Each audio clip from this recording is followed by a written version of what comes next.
We all pot down here.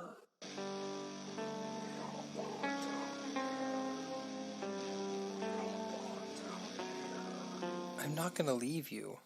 Welcome to We All Pod Down Here. I'm Brittany. And I'm Dan. And this week we are going to be reviewing The Boy Behind the Door from 2020. So the synopsis of this, we have two best friends. They've been kidnapped. Can they help each other escape this house of horrors? And it is a house of horrors. Yeah, it absolutely is. So our references for this are IMDb, Wikipedia per usual, and also CBR.com. Yep, and let's go into our cast and crew. This was written and directed by David Charbonnier and Justin Powell. They both worked together on the film Gin. They're a filmmaking duo.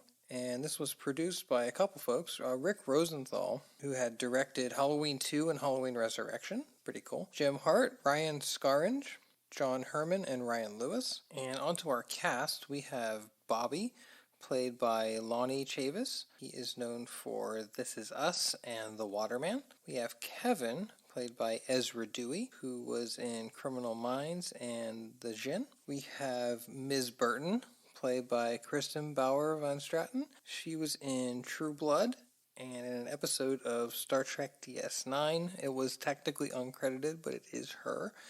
In the episode If Wishes Were Horses. And, of course, the best thing she ever did, Seinfeld, which she appeared as Jillian in the episode The Bizarro Jerry, a.k.a. Manhands. Remember she was cracking the lobster without the claw or the little pincher thing? Yeah, without the claw crackers. Yeah. And she opened the beer for Jerry. That's not a twist off. I can do that with crabs, though. I pretty much break those apart with just my bare hands. But that's like a Maryland thing. Yeah, but crabs they're not that difficult. I mean, I was able to do it. Yeah. And we have the kind of oddly credited The Creep, who was played by Micah Hauptman. He was in Stereo, Everest, and Iron Man. And finally, we have Officer Stewart, played by Scott Michael Foster. He was in Greek, Once Upon a Time as Kristoff, and Crazy Ex-Girlfriend. Fun. So with that, I say we can get into our spoiler-free review. Do you want to kick it off? Sure. So for me, this was a very unique thriller that puts, obviously, kids in probably one of the scariest situations you could possibly imagine, both as a kid and as a parent, is kids getting kidnapped. Yeah. And they're in a position where no one's going to save them. They have to save themselves. No one's coming to their rescue. I mean, sure, they can make some errors. Who wouldn't in a situation like that? These are really young kids in an incredibly tense situation. They're literally fighting for their lives. And the way it plays out is just brilliant. Very thought-provoking. Acting is just top-notch. I mean, these kids make you really feel the dire circumstance they're going through. I also loved really how there wasn't a lot of dialogue required in this movie. Yeah, there really wasn't. A lot of it is, atmospheric sounds in the background, things like that. And they really didn't require tons of dialogue. And it's really hard to make a movie, you feel something from a movie sometimes that doesn't have a lot of dialogue.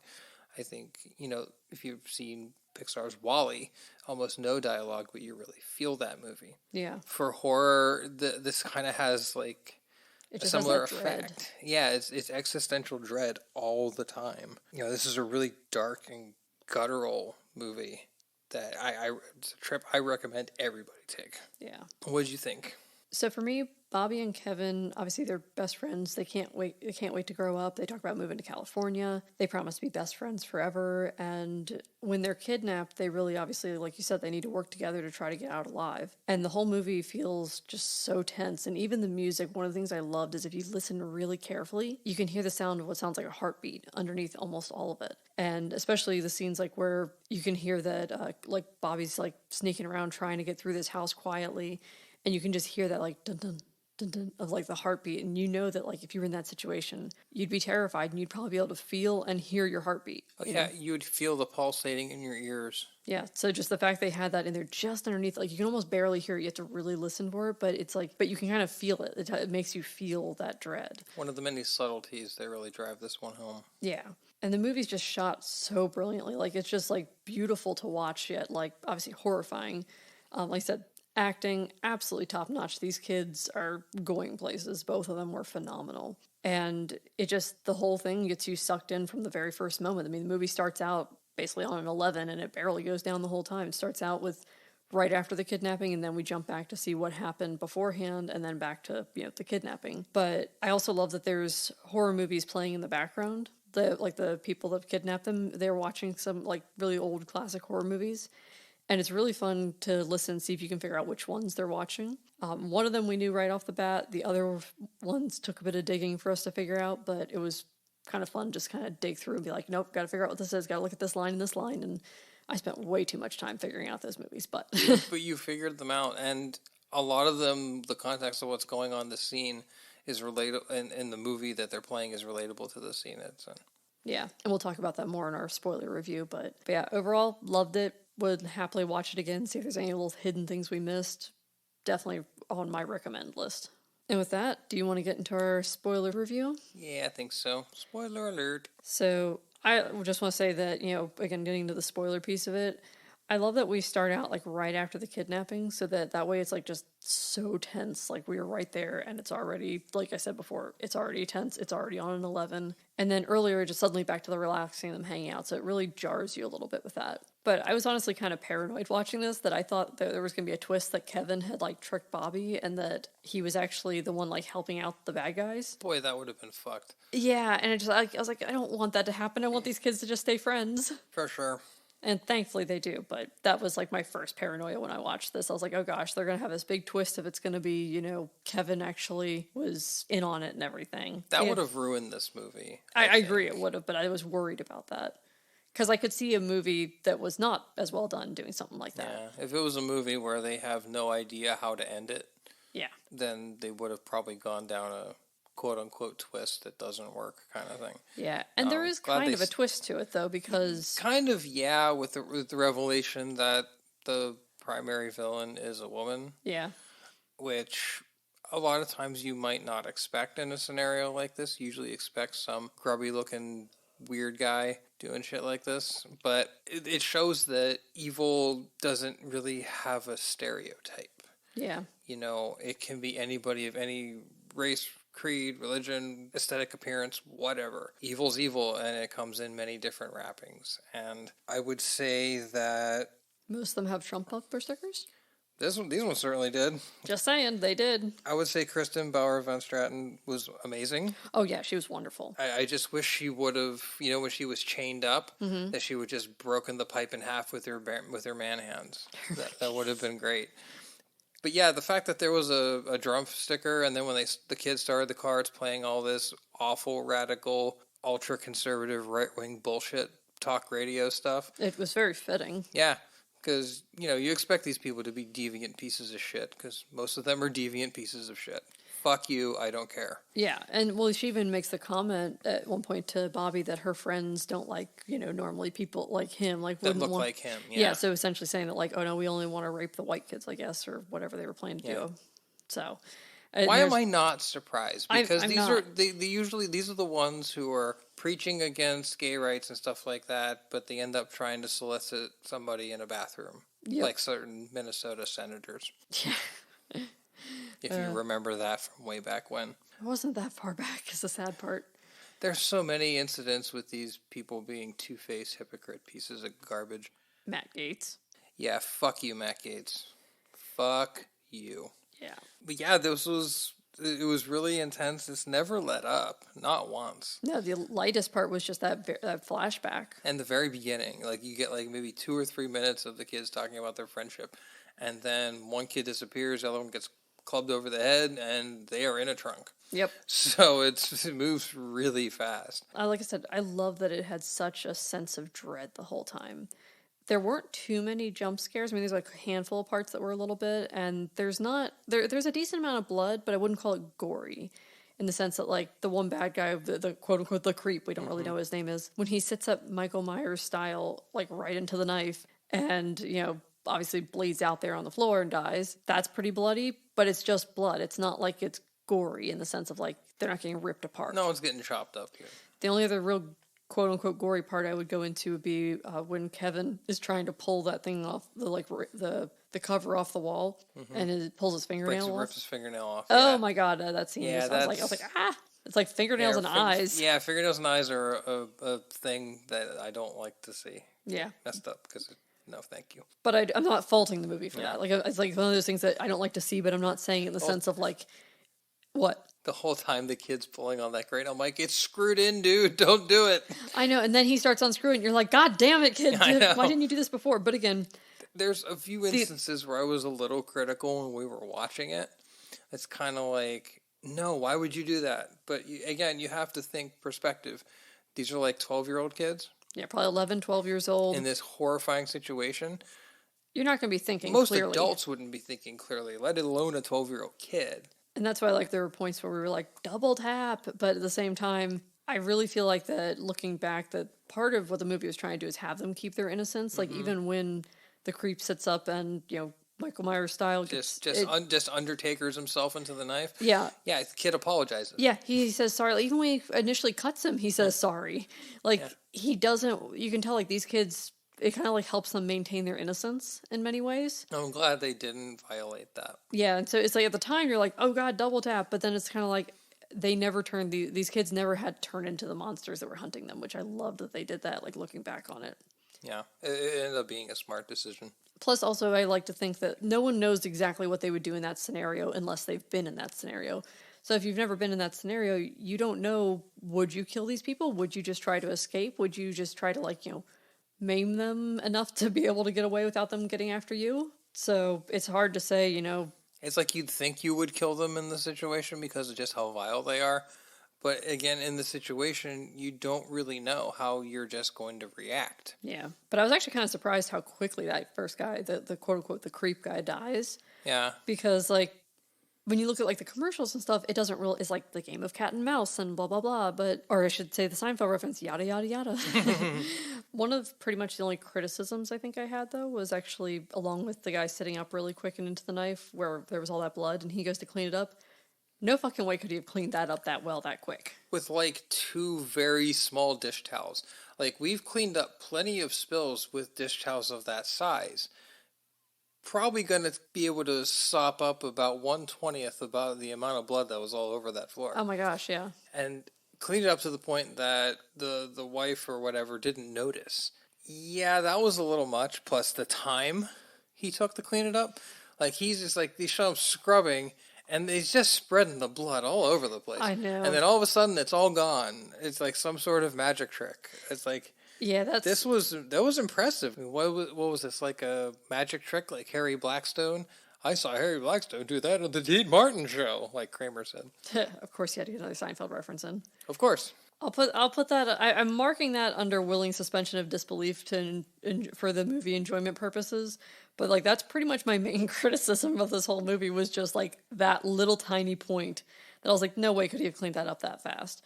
But everything else felt pretty believable. I mean, but yeah, that part was a little. Like I'm usually willing to suspend disbelief to a certain point, but when you get to practicality, I have trouble doing that, and that was a little off. Yeah, but I'll let it, like I said, I'm going to let it slide because the rest of the movie was so good. If that's my biggest criticism, which is probably one of my biggest criticisms that's literally, of this movie. That's my biggest criticism. That, and I'll get into in a second about one of the movies that was more for like an interview I read that I'm going to talk about in a minute, but yeah, if one of your biggest criticisms is that, then you're doing pretty damn good. Then yeah, you're doing all right, I think.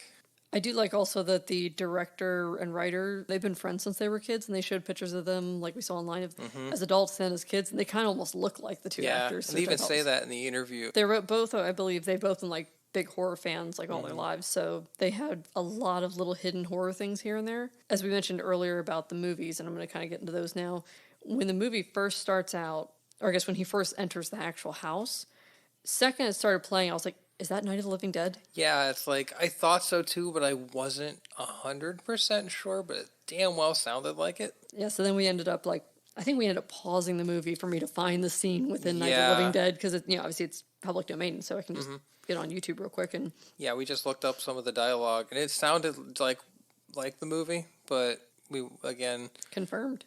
Yeah, we confirmed. And then later, one of the movies you hear is from House on Haunted Hill. And the worst part about that one for me was I heard it and I thought that sounds like House on Haunted Hill. That sounded like Vincent Price. And so I kept trying to find ways to link up like the transcript from what I was hearing. Well, the issue was that the subtitles were slightly wrong. So like the subtitles, some of the stuff they were saying was off just enough for it to throw me off. There's a part where the one guy is saying to what was originally Vincent Price's wife and the one that they think is dead.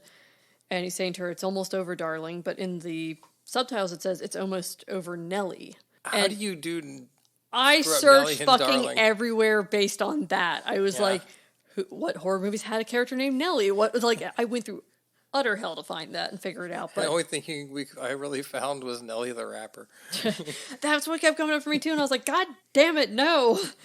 Why there have to be a rapper named Nellie in this scenario? Nothing against Nellie, everything against the fact that it wasn't helping me in my search. That was what pissed me off. Damn you, Google, and your algorithms. I know, right?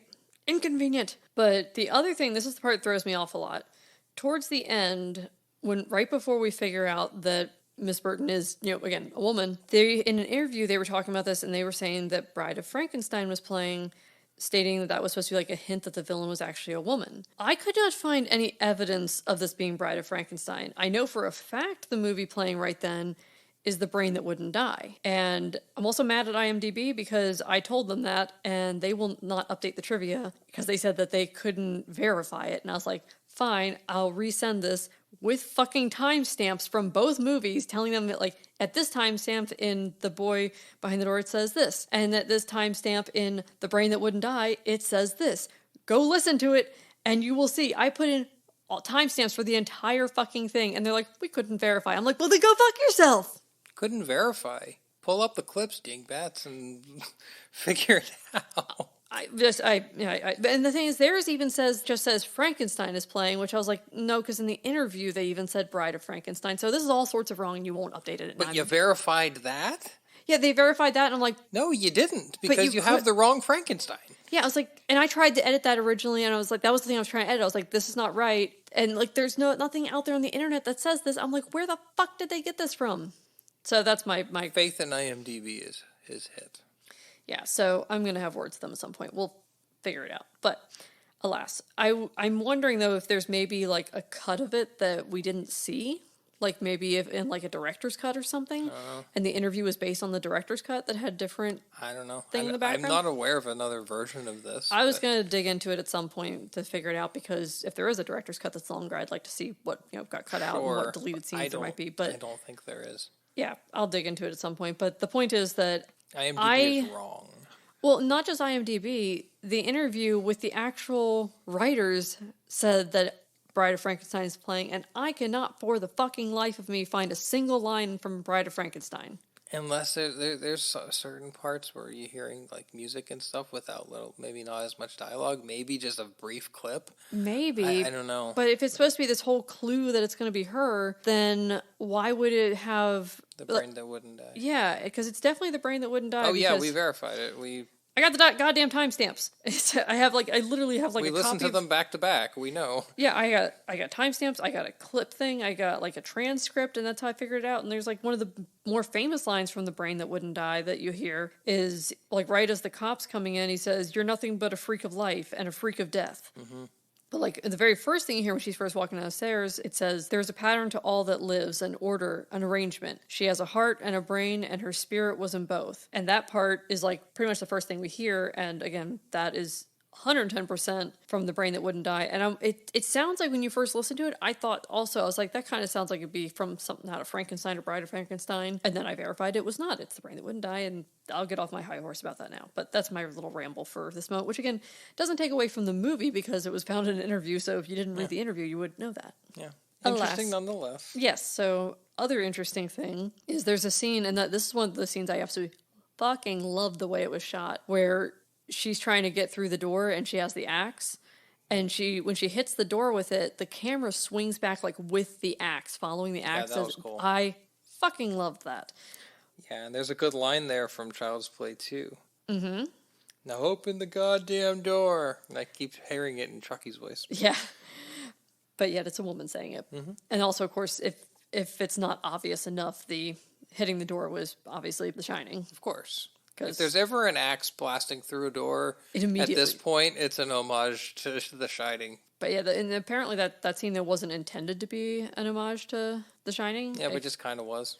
Yeah, well, they initially it wasn't. But yeah, when it they turned into one. When they kind of wrote it out, but then as they started filming it, they were like, "Oh, this is just like The Shining." Yeah, and this is definitely a tribute. Another really cool fact is that Ezra Dewey, who of course was one of the main characters here, plays Kevin in this movie, is also in Charbonnier and Powell's film Gin. Now, funny fact is that Gin was actually shot first, but they got Ezra from the casting process for this movie, The Boy Behind the Door.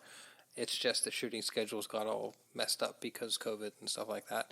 It's funny that they casted him through this movie, but they put him in their other movie as a result of that casting process. So it was really cool that they ended up working with him twice. Yeah. We need to see that. I've heard kind of mixed things about it. Same. But I'd really like to see it. Now, if you want a movie that I feel like is very, very like true to the Jin legend, there's a movie called Under the Shadow that we watched. Loved that movie.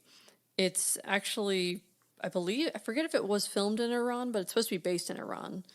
And there's a building, I guess, that they're in, like the actual like apartment they're in gets hit by a missile that doesn't explode. Like, it's just sitting there, and it's the creepiest fucking thing seeing that. Yeah. And basically, one of the neighbors kind of alludes to the fact that they think the missile's cursed, and it's carrying like that it didn't explode because it was actually carrying like the Jinn within it. So it was cursed. So Danhausen cursed it? Yeah, Danhausen's now a Jinn. You never know. You never know. We love you, Danhausen. We're so glad. Thank you, Tony Elite. Yes, Tony Elite. Tony Elite has finally made Danhausen all elite. Thank you. Thank you, A&W. Indeed. We'll drink your root beer. Absolutely. So kind of wrapping up some of my thoughts on it, though, coming back to the movie from Danhausen, as much as I'd love to spend the entire podcast talking about Danhausen, because we probably could. I would love to have a podcast housing. Podcast housing, good Lord. Podhausen? Podhausen, absolutely. That's what we should call it. We all podhausen down here. Yeah. There's a good ring to it. Well, I did read an interview that he really likes the Cabinet of Dr. Caligari, and of course, if no one's ever noticed, our logo, the lamppost on it is supposed to be like a callback to Cabinet of Dr. Caligari. Sure. If you didn't know that, well, now you do. One of the greatest horror movies of all time. Yeah, hands down, no questions asked. If it's not, I see someone arguing it's not the greatest, but I could see an argument for it being the greatest. And one of the earliest ones. Yeah, it's definitely. There's a couple arguments for what would be the first, but it's always within the arguments of possible first. So it's genre defining. It absolutely is, and it has such a great story. Yeah, and how many movies that early on had like a crazy twist to them? Yeah, at least at that time, not like that. Nah.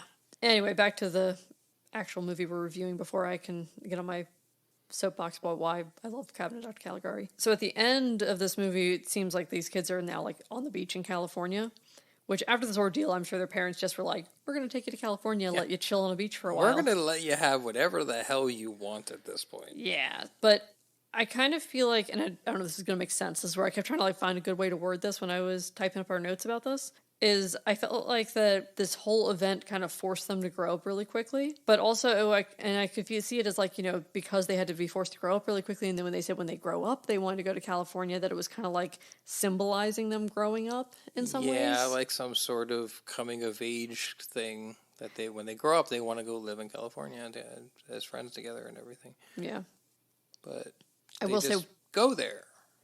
Yeah, no, and that's the thing is I think it's like them just visiting there, but it felt like this made them grow up about 10 years in about a day. Yeah, that's what I was like. It's like this, and I could be wrong. Maybe that wasn't what it was intended. It was just intended to be, yay, they got to go to California. Yeah. But early on, one thing I will say that a less slight criticism I have also is the scene where they both like prick their fingers and put like the blood together and feel the whole blood brother thing. Don't do that. That is a really bad idea. Mm-hmm.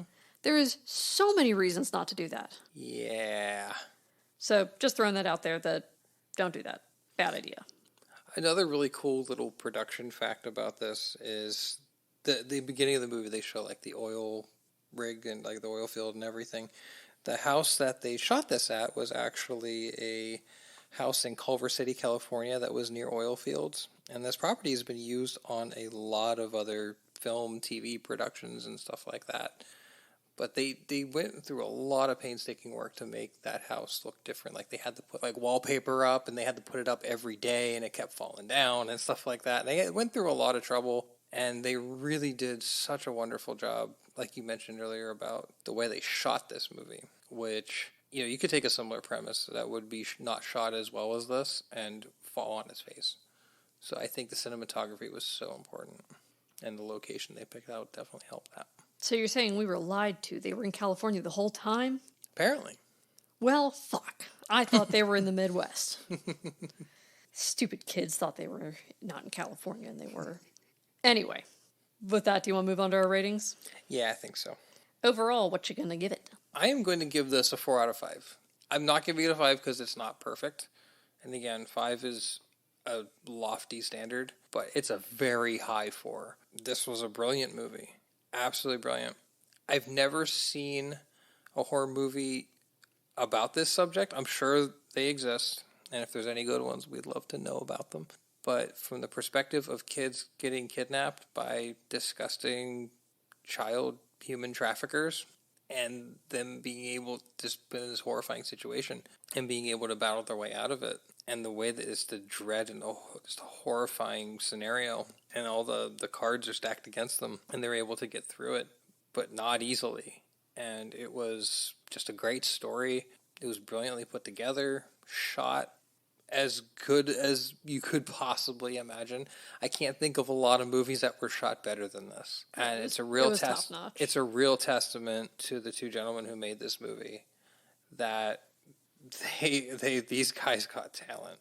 So much talent. Charbonnier and Powell. They just knock this out of the park. Yeah, I'm excited to see what else they do. Yeah, because I have a feeling these two have quite a career ahead of them. Mm-hmm.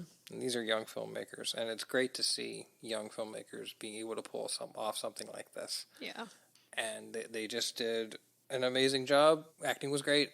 All of the actors and actresses, they were fucking phenomenal. It can't be easy to take kids and put them in a role like this and expect them to perform.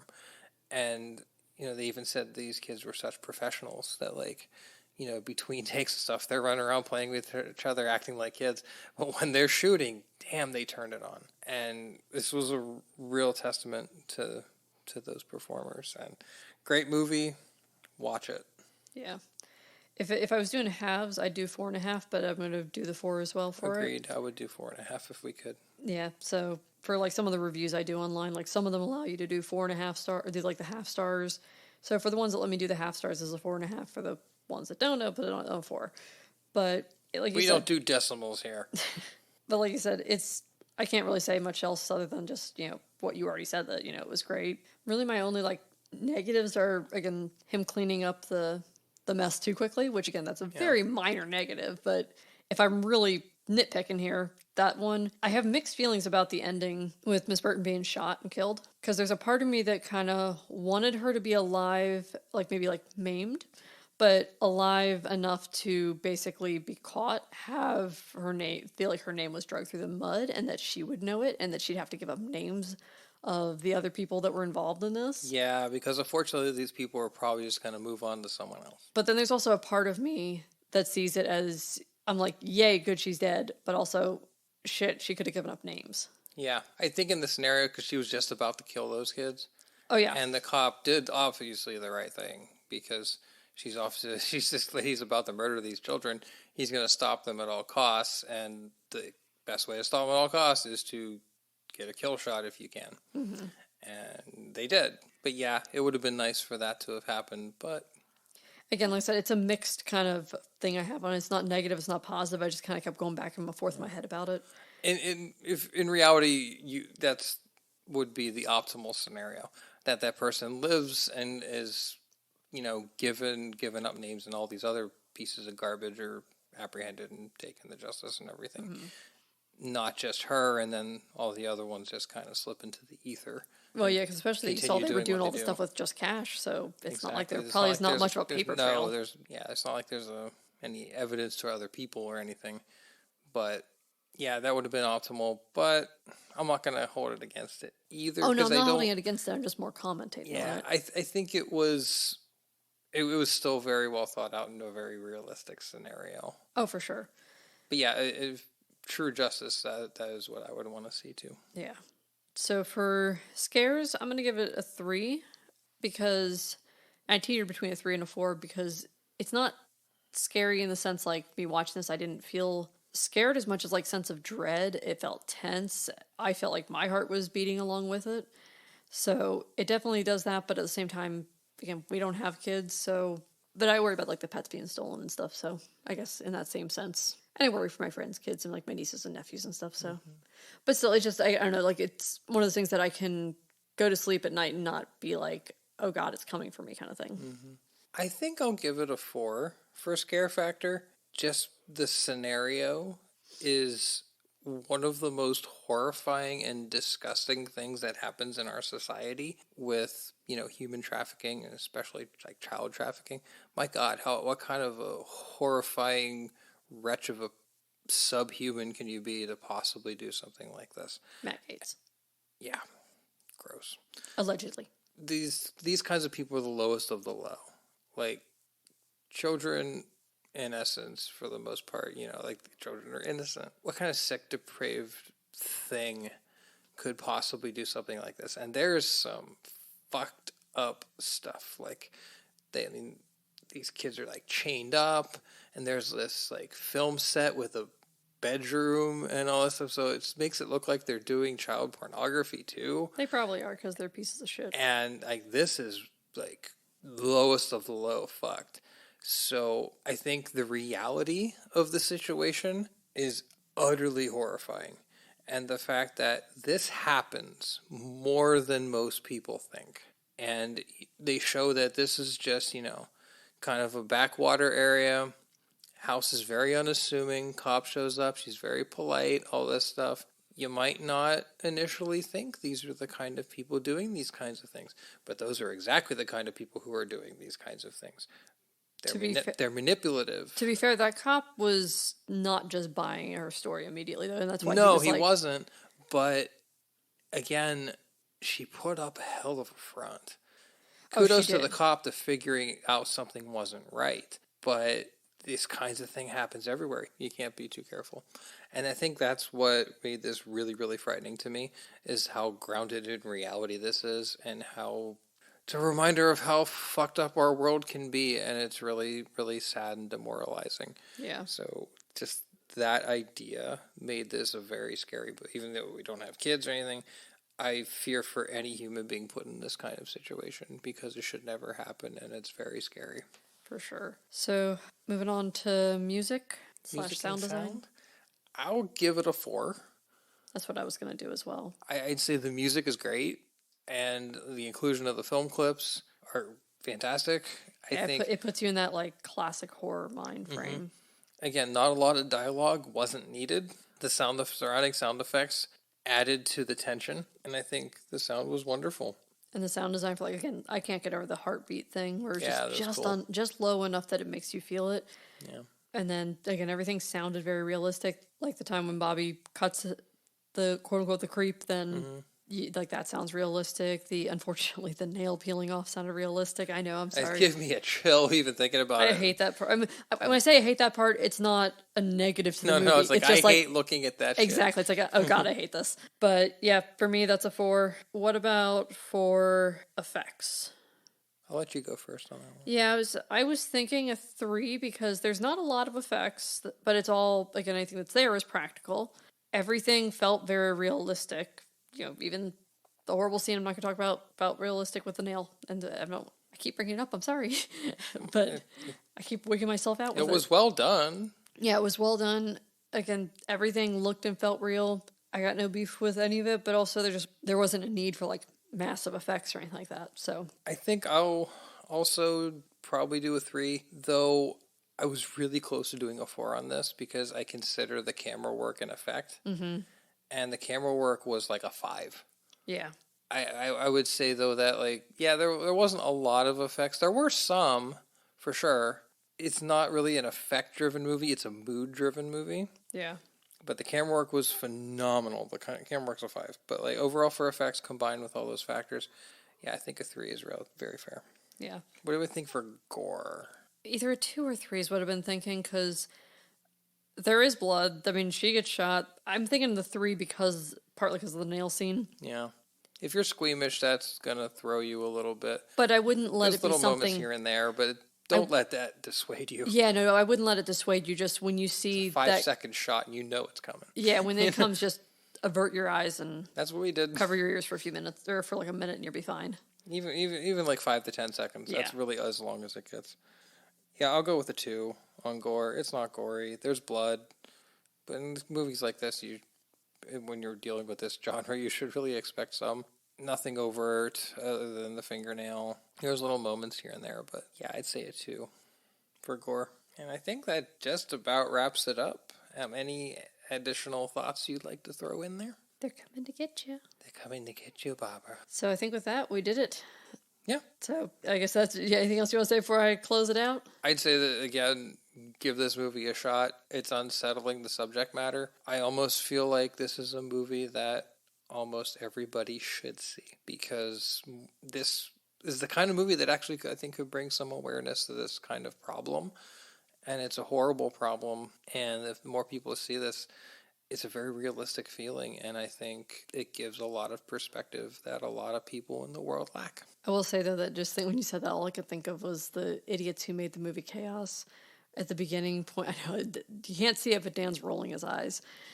At the beginning of that, there's some little clip that pops up that says something to the effect of, like, that they do this to show, like, how serious this issue is, and hopefully to educate people and parents to, like, prevent this kind of stuff from happening. I'm like, or maybe don't blame the victims.